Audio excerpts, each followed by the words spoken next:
हमने इसके पहले वीडियो में देखा था कि दो वेक्टर्स को हम triangle rule of vector addition से कैसे ऐड कर सकते हैं। हमने देखा था कि जब दो वेक्टर्स का अपने को रिजल्टेंट निकालना होता है तो triangle rule of vector addition में सबसे पहले हम फर्स्ट वेक्टर को ड्रॉ करते हैं। उसके बाद जहाँ से फर्स्ट वेक्टर ख़त्म होता था वहाँ से स्टार्ट करके सेकेंड वेक्टर को ड्रॉ करते थे।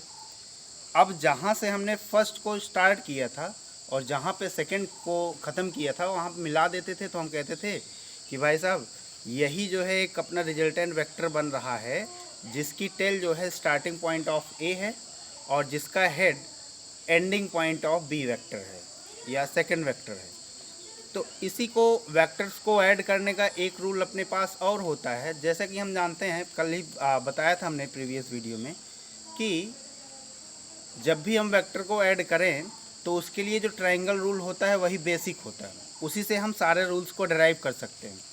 तो यहाँ पे अपने पास जो parallelogram law of vector addition है उसका भी रिज़ल्ट वही आएगा magnitude as well as direction के लिए, जो कि triangle rule of vector addition से आया था।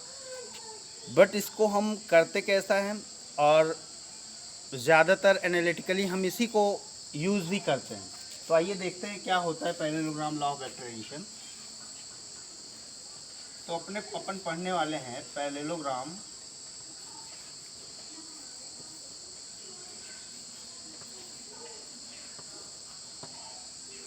लॉ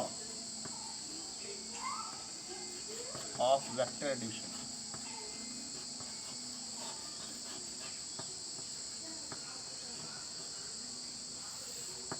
ये कहता क्या है?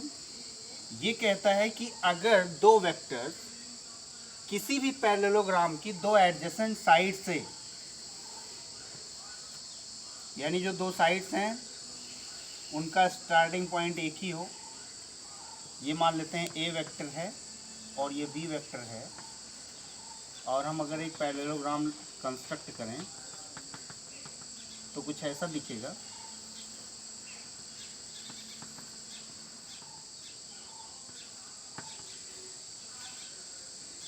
लेट से इनके बीच में एंगल थीटा है।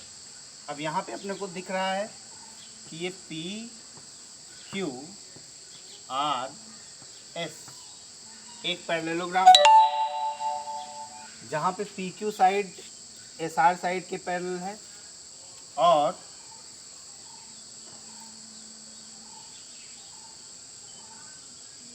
P S side Q R side के पैरेलल है। अब ये कहता है कि जो भी magnitude of the resultant vector होगा, यानी ए वेक्टर और बी वेक्टर का जो रिजल्टेंट वेक्टर होगा वो magnitude as well as direction में उस डायगोनल से रिप्रेजेंट किया जाएगा जो डायगोनल इन दोनों के ही कॉमन पॉइंट से होके जाए, यानी वेक्टर ए और वेक्टर बी के कॉमन पॉइंट से होके जाए। यही जो होगा ये होगा अपना क्या, रिजल्टेंट वेक्टर। Resultant vector. तो अगर हमें निकालना हो कि इसका मैग्नीट्यूड क्या होता है, यानी कि अगर हम ये निकाल लें कि लेंथ ऑफ द लाइन क्या है, तो हम बता सकेंगे आपको कि जो है मैग्नीट्यूड क्या है इस रिजल्टेंट का। और अगर हम ये बता सकें ये एंगल कितना है अल्फ़ा, ये वाला एंगल अल्फ़ा या ए वेक्टर से जो भी एंगल बना रहा है रिजल्टेंट वेक्टर, या फिर बी से कितना एंगल बना रहा है, तो हम किसी एक को निकाल लेंगे और दूसरे को हम प्रूव कर सकते हैं उसी हिसाब से कि वो होगा। तो आइए देखते हैं हमें निकालना क्या है। हमारा जो टारगेट है वो है इस आर वेक्टर के मैग्नीट्यूड और इसके डायरेक्शन के बारे में इंफॉर्मेशन निकालना। तो इसको इंफॉर्मेशन निकालने के लिए हम क्या करते हैं, कुछ हम कंस्ट्रक्ट करते हैं। इस लाइन को, जो अपनी पी क्यू लाइन है, इसको हमने थोड़ा सा आगे बढ़ाया और यहाँ से आर पॉइंट से इस बढ़ी हुई लाइन पे एक परपेंडिकुलर ड्रॉ किया आर एम। ठीक है, कोई दिक्कत वाली बात तो नहीं होगी इसमें। अगर हम कह रहे हैं कि ये पैरेललोग्राम है तो इसका मतलब जो पी एस साइड है इसकी लेंथ हम कह सकते हैं कि बी वेक्टर के मैग्नीट्यूड के बराबर होगा। और जो पी क्यू साइड है इसकी लेंथ ए वेक्टर के मैग्नीट्यूड के बराबर होगा, तो हम इसको ए लिख सकते हैं सिंपल, और इसको बी लिख सकते हैं सिंपल। इसकी लेंथ है ये, बी क्या है, B is the length of the line P S and A is the length of the line P Q. अच्छा, अगर पी एस की लेंथ बी है तो हम ये भी कह सकते हैं क्यू आर की भी लेंथ क्या होगी, बी होगी। क्यों? क्योंकि ये अपोजिट साइड्स हैं ऑफ अ पैरेललोग्राम, और अपोजिट साइड्स इक्वल होती हैं और पैरेलल होती हैं एक दूसरे के। ये लेंथ भी है, और ये एंगल अगर पूरा थीटा है तो ये वाला एंगल भी क्या होगा, थीटा होगा। अगर आप देखें इन triangle A Q R M में, क्यू आर एम में अगर हम देखें तो हमें क्या मिलेगा, हमें मिलेगा R M upon Q R equals to sine theta, कह सकते हैं। तो यहाँ से आर एम की वैल्यू क्या आएगी, अच्छा क्यू आर की वैल्यू तो कितनी है, बी है, तो हम कह सकते हैं R M is equals to B sine theta. उसी तरीके से हम इसी ट्रायंगल क्यू आर एम में और क्या चीज़ कह सकते हैं,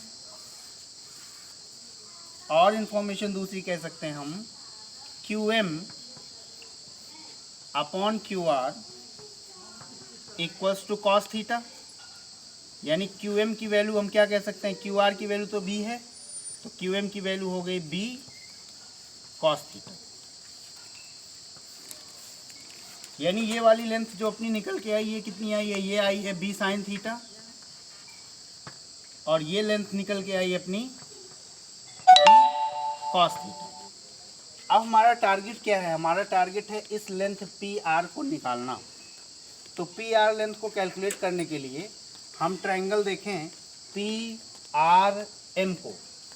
अगर हम ट्रायंगल पी आर एम में पाइथागोरस थ्योरम अप्लाई करें, हम देखें ट्रायंगल पी आर एम में पाइथागोरस थ्योरम अप्लाई करें, तो हम कहेंगे कि भाई साहब ये आर वेक्टर है, तो इसकी लेंथ क्या होगी, इस वाली लाइन की लेंथ होगी आर। उसी तरीके से ये ए हो गई लेंथ, ये हो गई बी कॉस थीटा, और ये वाली लेंथ है बी साइन थीटा। तो हम ये कह सकते हैं P R square equals to R M square plus P M square. P R की वैल्यू कितनी है, आर स्क्वायर, आर एम की वैल्यू क्या है, आर एम है बी साइन थीटा का होल स्क्वायर। अच्छा पी एम को हम लिख सकते हैं P Q plus Q M, और पी क्यू कितना है, ए है, क्यू एम कितना है, बी कॉस थीटा। तो हम कह सकते हैं ये लेंथ हो गई P M A plus B cos theta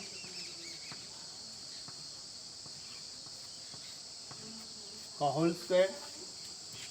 यानी आर स्क्वायर की वैल्यू क्या आई, B square sine square theta plus A square plus B square cos square theta plus 2ab cos theta. इसको लिख सकते हैं A square plus B square sine square theta plus cos square theta plus 2ab cos theta. Trigonometric identity अगर हम apply करेंगे तो हमें पता है sign square theta plus cos square theta equals to 1 होता है, हमने पढ़ा हुआ है 10th क्लास में ही। तो अपने को क्या मिलेगा, R square is equals to A square plus B square plus 2ab cos theta. ऐसा क्यों हुआ,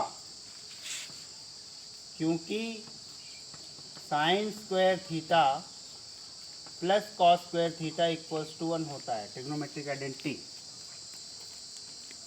यानी अगर मैं आर की वैल्यू यहाँ से निकालना चाहूँ तो आर की वैल्यू क्या आएगी, ये आएगी under root A square plus B square plus 2ab cos theta.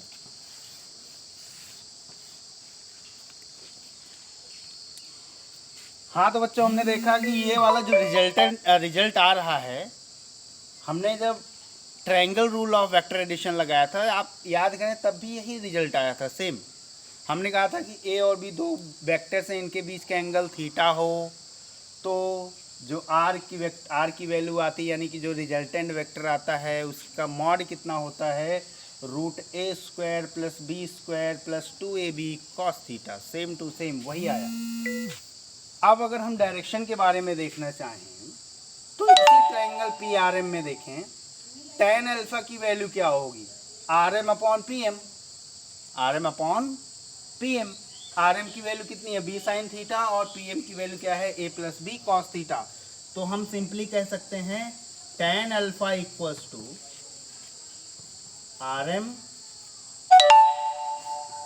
RM/PM perpendicular upon base. RM की वैल्यू कितनी है, b sine theta upon a plus b cos theta.